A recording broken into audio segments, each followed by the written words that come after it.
Hello. അപ്പോൾ പുതിയൊരു വീഡിയോയിലേക്ക് എല്ലാവർക്കും സ്വാഗതം. കുറേ നാളുകൾക്ക് ശേഷമാണ് ഒരു ലോങ് വീഡിയോ. അതുകൊണ്ട് ഞാൻ വിചാരിച്ചു ഒരു ഡേ ഇൻ മൈ ലൈഫിൽ നിന്ന് തന്നെ സ്റ്റാർട്ട് ചെയ്യാമെന്ന്. എത്രത്തോളം മാക്സിമം കവർ ചെയ്യാൻ പറ്റുമെന്ന് എനിക്കറിയത്തില്ല, പക്ഷേ എന്നാലും ഞാൻ എൻ്റെ മാക്സിമം ട്രൈ ചെയ്യും. ഇന്ന് എനിക്ക് ഹോസ്പിറ്റൽ ചെക്കപ്പ് ഡേ ആണ് കേട്ടോ. അപ്പോൾ 8 മന്ത് സ്റ്റാർട്ടായി. അപ്പോൾ ഇന്ന് ചെക്കപ്പ് ഡേ ആണ്. അപ്പോൾ രാവിലെ 9 മണിക്ക് നമുക്ക് ഹോസ്പിറ്റലിൽ എത്തണം കേട്ടോ. അപ്പോൾ ഞാൻ രാവിലെ 6:30-ക്കൊക്കെ അലാറം വെച്ച് സെറ്റ് ചെയ്തതാണ്. പക്ഷേ എൻ്റെ അലാറം കേട്ട് ആക്റ്റീവായി ഓണായി ഇറങ്ങി വന്നത് വിനീതേട്ടനായിരുന്നു. ഞാൻ നോക്കിയപ്പോൾ രാവിലെ ടി വിയുടെ ബഹളമൊക്കെ കേൾക്കുന്നുണ്ട്. ഞാനൊരു 7 മണിയൊക്കെ ആയപ്പോഴാണ് എഴുന്നേറ്റത്. രാവിലെ തന്നെ നല്ല മഴയും. ഇനിയിപ്പോൾ രാവിലെ 9 മണിക്ക് പോയി കഴിഞ്ഞാൽ എപ്പം വരും എന്നൊന്നും എനിക്ക് അറിയത്തില്ല. കാരണം ഇന്ന് നമുക്കിനി ഒരു 4 ആഴ്ചയും കൂടെ കഴിഞ്ഞാൽ നമ്മുടെ ഡെലിവറി ഡേറ്റ് അറിയാൻ കഴിയത്തുള്ളൂ. അതുകൊണ്ട് ആ ഒരു ടെൻഷനൊക്കെ എനിക്ക് ഇപ്പോഴേ ഉണ്ട്. അപ്പോൾ നമുക്ക് രാവിലെ ബ്രേക്ക്ഫാസ്റ്റ് ഉണ്ടാക്കണം, ചായ കുടിക്കണം. രാവിലെ എന്തെങ്കിലും കഴിക്കാതെ ഒന്നും പോകാൻ പറ്റത്തില്ലല്ലോ. അപ്പോൾ ഞാൻ വിചാരിച്ചു എനിക്ക് സിമ്പിളായിട്ട് നമ്മുടെ ഇഡലിയും തേങ്ങാ ചമ്മന്തിയൊക്കെ ഒന്ന് കഴിച്ച് കിച്ചനൊക്കെ ഒന്ന് ഒതുക്കിയല്ലേ പോകാൻ പറ്റത്തുള്ളൂ. അപ്പോൾ നമുക്കിനി പെട്ടെന്ന് ബ്രേക്ക്ഫാസ്റ്റ് ഉണ്ടാക്കാം. ആദ്യമൊക്കെ കിച്ചണിൽ ഹെൽപ്പ് ചെയ്യാൻ വേണ്ടിയിട്ട് ഒരാളെ വെച്ചിട്ടുണ്ടായിരുന്നു കേട്ടോ. പിന്നെ ആയപ്പോൾ എനിക്ക് ഞാൻ തന്നെ ചെയ്താൽ ആ ഒരു തൃപ്തി ആവത്തുള്ളൂ എന്ന് വിചാരിച്ചു. കാരണം എനിക്ക് ഞാൻ വയ്ക്കുന്ന ആ ഒരു പൊസിഷനിൽ നിന്ന് സാധനങ്ങൾ മറിക്കാൻ എനിക്ക് എന്തോ ഒരു ഇറിറ്റേഷൻ ഫീൽ ചെയ്യും. അതുകൊണ്ട് ഞാൻ അമ്മയോടുത്ത് പറഞ്ഞു ഞാൻ തന്നെ എല്ലാം ചെയ്തോളാമെന്ന്. പക്ഷെ എന്നാലും എനിക്കിപ്പോഴും വഴക്ക് കിട്ടും. ഈ വയറ് വെച്ച് എന്തിനാണ് ഇത്രയും റിസ്ക് ഏറ്റെടുത്ത് ഇതെല്ലാം ഇങ്ങനെ അപ്പോഴപ്പോഴായിട്ട് ഒതുക്കി അടുക്കി പെറുക്കിയൊക്കെ വെക്കുന്നത്, ആളെ വെച്ചൂടെ എന്നൊക്കെ. പക്ഷെ എന്താണെന്ന് അറിയത്തില്ല, എനിക്ക് ഞാൻ തന്നെ ചെയ്യണം.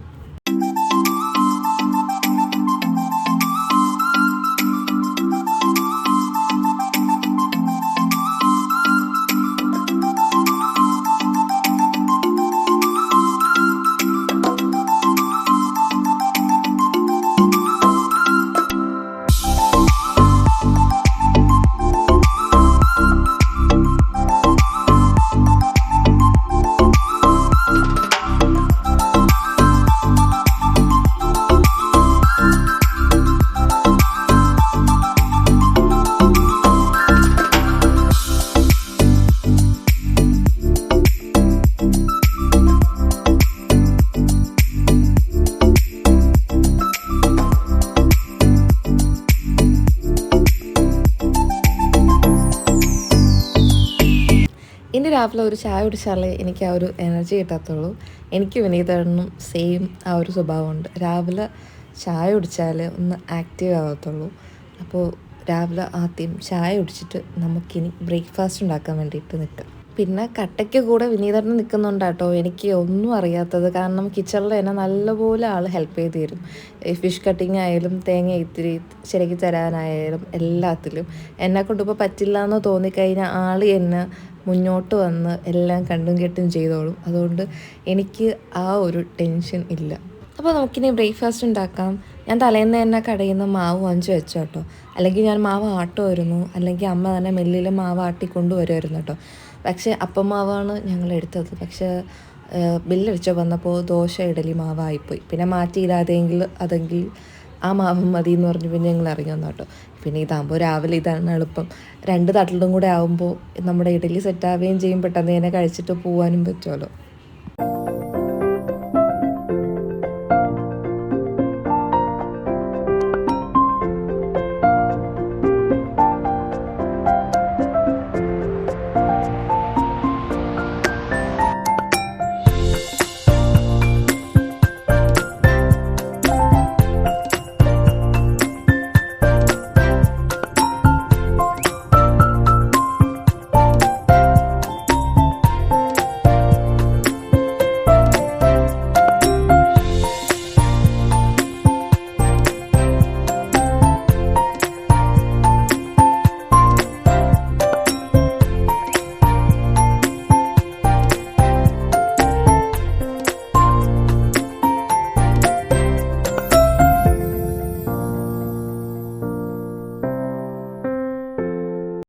അങ്ങനെ തേങ്ങാ ചമ്മന്തിക്കുള്ള അരപ്പ് റെഡിയായി കഴിഞ്ഞു. കടുകും കൂടെ വറുത്തെടുത്ത് കഴിഞ്ഞാൽ നമ്മുടെ ചമ്മന്തി റെഡിയായി. ഇഡലി റെഡിയായിക്കൊണ്ടിരിക്കുകയാണ്. ബ്രേക്ക്ഫാസ്റ്റ് റെഡിയായി കഴിഞ്ഞിട്ട് വേണം ആദ്യം എനിക്ക് കുഞ്ഞിനെ റെഡിയാക്കി ഒന്ന് സെറ്റ് ചെയ്ത് ബ്രേക്ക്ഫാസ്റ്റ് കൊടുത്ത് ഒരിടത്തിരുത്താൻ. അത് കഴിഞ്ഞ് വിനീതണ്ണും കൂടെ കഴിച്ചാൽ മാത്രമേ എനിക്കൊന്ന് സമാധാനത്തോടെ കഴിക്കാൻ പറ്റത്തുള്ളൂ. ഇവരെല്ലാവരും ഒന്ന് കഴിച്ച് റെഡിയായി കഴിഞ്ഞാലേ ഹോസ്പിറ്റലിൽ പോകുമ്പോൾ ഒരു സമാധാനം എനിക്ക് കാണത്തുള്ളൂ. ഇത്രയും നേരത്തെ ബ്രേക്ക്ഫാസ്റ്റ് കഴിക്കാൻ രണ്ടുപേർക്കും നല്ല മടിയാണ് കേട്ടോ. പിന്നെ ഈ പ്രഗ്നൻസി സ്റ്റാർട്ട് ചെയ്ത് അന്ന് തൊട്ട് എല്ലാവരും പറയുന്ന കാര്യമാണ് നമ്മൾ 2 നേരമെങ്കിലും ബ്രേക്ക്ഫാസ്റ്റ് കഴിക്കണം. രാവിലെ 8 മണിക്കും കഴിക്കണം, അതേപോലെ തന്നെ 1 മണിക്കൂർ ഇടവിട്ട് കഴിക്കണം എന്നൊക്കെ. പക്ഷേ എനിക്ക് കറക്റ്റ് 9 മണിയാകുമ്പോഴേ ആ ഒരു വിശപ്പ് സ്റ്റാർട്ട് ചെയ്യത്തുള്ളൂ. പക്ഷേ ആ ഒരു കറക്റ്റായിട്ടുള്ള ലിമിറ്റ് അനുസരിച്ച് ഞാൻ കഴിക്കുകയും ചെയ്യും. പിന്നെ ഹോസ്പിറ്റലിൽ ഇനിയിപ്പോൾ പോയി കഴിഞ്ഞാൽ എപ്പം നമുക്ക് വെളിയിലിറങ്ങി ഒന്ന് കഴിക്കാൻ പറ്റുമെന്നൊന്നും അറിയത്തില്ല. അതുകൊണ്ട് മാത്രമാണ് രണ്ടുപേരും കഴിപ്പിച്ചിട്ട് ഞാൻ കൊണ്ടുപോകുന്നത് തന്നെ. ഇവർ രണ്ടുപേരും കഴിച്ചിറങ്ങി കഴിഞ്ഞാൽ എനിക്കൊരു സമാധാനമുള്ളൂ. ഇനിയിപ്പോൾ എന്തായാലും കുഞ്ഞിക്ക് രാവിലെ എഴുന്നേറ്റ് ബ്രേക്ക്ഫാസ്റ്റൊക്കെ ഒന്ന് കഴിച്ച് തുടങ്ങിയേ പറ്റൂ. കാരണം സ്കൂൾ തുറക്കാൻ ഇനി ഏകദേശം ഒരാഴ്ചയും കൂടെ ഉള്ളൂ. ബ്രേക്ക്ഫാസ്റ്റൊക്കെ കഴിച്ചാലേ അവർക്ക് രാവിലെ 7:30 ആകുമ്പോഴേ സ്കൂൾ ബസ് വരും. അപ്പോൾ അതിനു മുമ്പേ ബ്രേക്ക്ഫാസ്റ്റ് എല്ലാം കഴിച്ച് റെഡി ആയിട്ടൊക്കെ പോകണുള്ളൂ. അപ്പോൾ കുഞ്ഞിയുടെ എല്ലാ റൂട്ടീനും ഇപ്പോൾ തെറ്റി കിടക്കുകയാണ് വെക്കേഷൻ ആയതുകൊണ്ട്. അപ്പോൾ നമ്മൾ ആ ബ്രേക്ക്ഫാസ്റ്റ് എല്ലാം ഞാൻ റെഡിയാക്കി വെച്ചു. കുഞ്ഞിയെ ഉണർത്തി ചായയെല്ലാം കൊടുത്തതിന് ശേഷം മോളെ ഒന്ന് കുളിപ്പിച്ച് റെഡിയാക്കി കൊണ്ടുപോകാം. അപ്പോൾ അവൾക്ക് വേണ്ടിയിട്ടുള്ള ഡ്രസ്സെല്ലാം ഞാൻ തന്നെ എടുത്ത് കൊടുക്കണം. ഇല്ലെങ്കിൽ ഈ അടുക്കി വെച്ചിരിക്കുന്ന ഡ്രസ്സെല്ലാം ഇനി താഴെ കൊണ്ടിടും. ഒന്നാമത്തെ കാര്യം, എനിക്ക് ഈ ഫയറും വെച്ചുകൊണ്ട് ഇവളുടെ പുറകെ കിടന്ന് ഈ ക്ലീനിങ് പരിപാടി ചെയ്യാനാണ് ഏറ്റവും വലിയ പാട്. അത് എടുത്തു കൊടുത്താൽ തന്നെ അവൾക്ക് ഇഷ്ടപ്പെടണം. ഏതെങ്കിലും ഒരു ഡ്രസ്സ് അങ്ങനെയൊന്നും അവൾക്ക് പിടിക്കത്തില്ല. അവൾ ഇഷ്ടപ്പെടുന്ന ഡ്രസ്സ് തന്നെ അവൾക്ക് വേണം.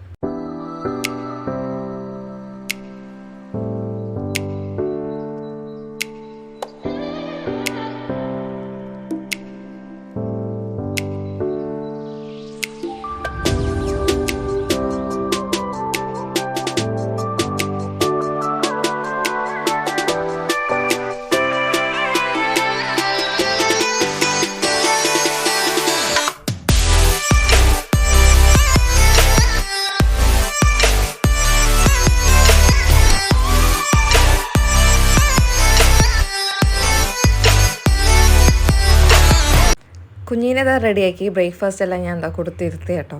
ഇത് കഴിച്ചു തീരാൻ തന്നെ ഏകദേശം ഒരു അരമണിക്കൂറെങ്കിലും എടുക്കും. അതുകൊണ്ട് ആ സമയം കൊണ്ട് ഞാൻ പോയി റെഡിയായിട്ട് നമ്മുടെ ഹോസ്പിറ്റലിൽ പോകാനുള്ള പേപ്പേഴ്സും എല്ലാം ഒന്ന് സെറ്റ് ചെയ്ത് റെഡിയായിട്ട് വരാം. അങ്ങനെ റെഡിയായി ബ്രേക്ക്ഫാസ്റ്റ് എല്ലാം കഴിഞ്ഞു, മെഡിസിനും കഴിച്ചു. ഞങ്ങളിതാ ഇവിടെ രണ്ടുപേരും റെഡിയായിട്ട് ഇരിക്കുകയാണ്. നല്ല മഴ കേട്ടോ, അതുകൊണ്ട് ഒരു ടെൻഷൻ ഉണ്ടായിരുന്നു, ലേറ്റ് ആവുമെന്ന്. പക്ഷേ ഞാൻ വിചാരിച്ച പോലെ തന്നെ നല്ല ലേറ്റായി. കാരണം ഞങ്ങൾ ഇവിടെ നിന്ന് ഇറങ്ങിയപ്പോൾ തന്നെ ഏകദേശം 9 മണിയാവാൻ 10 മിനിറ്റ് ഉള്ളപ്പോഴാട്ടോ ഇറങ്ങിയത്. കാരണം അമ്മയും കൂടെ ഉണ്ടായിരുന്നു. പക്ഷേ അമ്മ കറക്റ്റ് ടൈമായിരുന്നു, ഞാനായിരുന്നു ലേറ്റ് ആയത്. കാരണം എനിക്ക് നല്ല ടെൻഷനുണ്ട്. കാരണം ഇന്നത്തെ ചെക്കപ്പും കൂടെ കഴിഞ്ഞാൽ അടുത്ത ചെക്കപ്പ് എന്ന് പറയുന്നത് നമ്മുടെ ഡെലിവറി ഡേറ്റ് കിട്ടാൻ കണക്കിനുള്ള ചെക്കപ്പും കൂടെ ആണല്ലോ. അതുകൊണ്ട് ആ ഒരു ടെൻഷൻ നല്ല പോലെയുണ്ട്. ഇതിനിടയിൽ ഇനി വേറെ വല്ല ടെസ്റ്റോ കാര്യങ്ങളോ വല്ലതും പറയുമോ എന്നൊക്കെ ഉള്ളൊരു ടെൻഷനിലാട്ടോ ഞാൻ പോകുന്നത്. കാരണം ഈ പ്രഗ്നൻസിയിൽ ഞാൻ അത്രയും ഒരുപാട് അനുഭവിച്ചു. അങ്ങനത്തെ കുറേ കാര്യങ്ങൾ ഞാൻ അനുഭവിച്ചിട്ടുണ്ട്. അങ്ങനെ ഹോസ്പിറ്റലിലെത്തി. നമ്മൾ ആ ടോക്കൺ കുറച്ച് ഡിലേ ആയി, എന്നാലും കുഴപ്പമില്ല. ഡോക്ടറിനെ കണ്ടു, ചെക്കപ്പ് എല്ലാം കഴിഞ്ഞു, എല്ലാം നല്ല രീതിയിൽ. എന്നാലും എനിക്ക് വഴക്ക് കിട്ടി, എന്തിനാണ് ചുമ്മാ ഇല്ലാത്ത കാര്യത്തിനൊക്കെ ടെൻഷൻ അടിക്കുന്നത്, ഹാപ്പി ആയിട്ടിരിക്കും എന്നൊക്കെ. അങ്ങനെ നമ്മൾ ക്യാൻറ്റീനിൽ നിന്ന് കുറച്ച് നല്ല അടിപൊളി ഹെൽത്തി ആയിട്ടുള്ള പ്രോട്ടീനായിട്ടുള്ള ഫുഡെല്ലാം കഴിച്ച് നേരെ വീട്ടിലോട്ട്. കാരണം 12 മണി കഴിഞ്ഞു കേട്ടോ. അപ്പോൾ ഇനി വീട്ടിൽ വന്ന് ഫുഡ് വയ്ക്കാനുള്ള ഒരു ആരോഗ്യം എനിക്കില്ലാത്തത് കൊണ്ട് ഞങ്ങൾ പോകുന്ന വഴിയിൽ ബിരിയാണിയുടെ പാഴ്സലൊക്കെ വാങ്ങിക്കൊണ്ടാട്ടോ പോകുന്നത്. വന്ന് ഒരു ഉറക്കമൊക്കെ കഴിഞ്ഞ് എഴുന്നേറ്റപ്പോൾ നല്ല മഴ. ഒരു ചായയെല്ലാം കുടിച്ചിട്ടൊക്കെ ഇരിക്കാമെന്നൊക്കെ വിചാരിച്ചു കേട്ടോ. കാരണം ഇനി വേറെ പണിയൊന്നും ഇല്ലല്ലോ. അപ്പോൾ ഇനിയിപ്പോൾ വിളക്കൊന്നും കത്തിക്കാൻ പറ്റാത്തതുകൊണ്ട് ആ ഡ്യൂട്ടി എല്ലാം വിനീതണ്ണും കുഞ്ഞിയും കൂടെ കേട്ടോ ഏറ്റെടുത്തിരിക്കുന്നത്. വിളക്കൊന്നും കത്തിച്ചുവിടാത്തതുകൊണ്ട് ഞങ്ങൾ വിചാരിച്ചു എനിക്ക് കുറച്ച് അഗർബത്തിയൊക്കെ ഒന്ന് കത്തിച്ച് വയ്ക്കുന്നത്. കാരണം ആ ഈവനിങ് ടൈം ഒരു ബ്ലെസ്സിങ്സ് അങ്ങനെയെങ്കിലും കിട്ടട്ടെ. എനിക്ക് എപ്പോഴും ഇങ്ങനത്തെ നമ്മുടെ ഈ അഗർബത്തി അല്ലാതെ ഇങ്ങനത്തെ കട്ട കത്തിക്കാൻ ഭയങ്കര ഇഷ്ടമാണ് കേട്ടോ. അത് ഭയങ്കര നല്ല മണമല്ലേ. ഇപ്പോൾ രാത്രിയിലത്തെ ഡിന്നർ എന്തുണ്ടാക്കും വിചാരിച്ചിരുന്നപ്പോഴാട്ടോ അമ്മ ഡിന്നർ കൊണ്ടുവന്നത്. അതും എനിക്ക് ഇഷ്ടപ്പെട്ടത്. പിന്നെ കുഞ്ഞിക്കിപ്പോൾ അപ്പം വാരി കൊടുത്താലേ കഴിക്കത്തുള്ളൂ. കാരണം വാരി കൊടുത്താൽ ആൾ കഴിക്കത്തുള്ളൂ. അങ്ങനെ ഫുഡെല്ലാം കഴിച്ച് കഴിഞ്ഞു. ബാക്കിയുള്ള ജോലി എങ്ങനെ ചെയ്യുമെന്ന് വിചാരിച്ച് ഒരുമാതിരി ബോറടിച്ചിരുന്നപ്പോൾ ഞാൻ വിചാരിച്ചു എനിക്ക് കുറച്ച് മോട്ടിവേഷണലായിട്ടുള്ള കുറച്ച് സോങ്സൊക്കെ ഒന്ന് കേട്ടിരിക്കുകയാണ്. അങ്ങനെ ആ സമയം കൊണ്ട് എൻ്റെ പണിയെല്ലാം തീർത്തു. ബാക്കി വിശേഷങ്ങൾ അടുത്ത വീഡിയോയിൽ കാണാം.